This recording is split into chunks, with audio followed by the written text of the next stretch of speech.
Hello, this is Julia from Lingo Buddies. Today we're addressing a very common question that I hear from parents and teachers. Does your child understand Chinese, but always answer you in English? The other day I asked my son a question in Chinese. 你想吃草莓吗? And without missing a beat, he goes, Yes, I do. He understood exactly what I said, but the reply was, well, 100% English. If you've been through this, trust me, you are definitely not alone. This is hands down one of the most common frustrations I hear from bilingual families. But here's the good news. It is completely normal.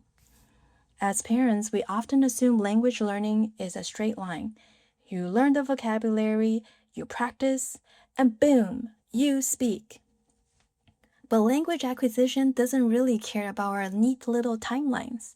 The reality is that most children understand way more Chinese than they can comfortably speak.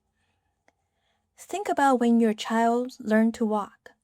We didn't expect them to skip crawling and immediately start running, right? That would be a little scary. There were so many wobbly steps before that happened.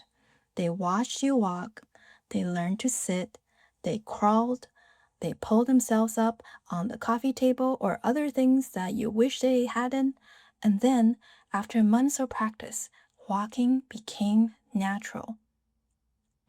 Language learning is no different. Speaking is just part of the iceberg we can actually see above water. There are 4 stages of language learning. Before speaking even happens, a lot is going on under the surface. Stage 1 is exposure. They're just soaking up the Chinese being spoken around them. Stage 2 is understanding.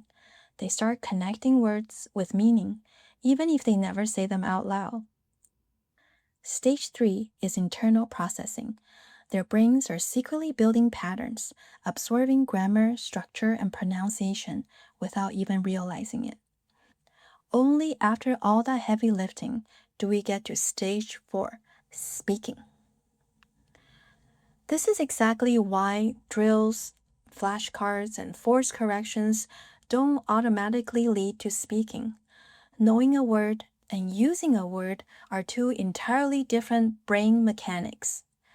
So instead of stressing and asking, why isn't my child speaking Chinese yet?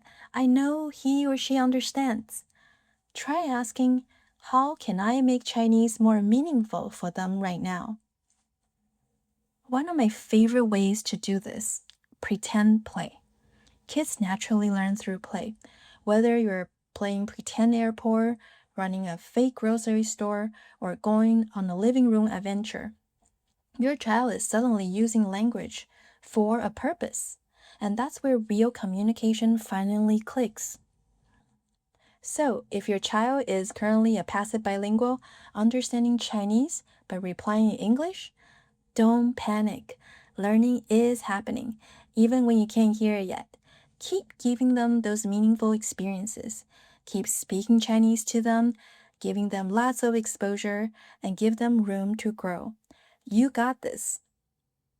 If you found this useful, hit the subscribe button for practical tips on raising bilingual kids. I'm Julia.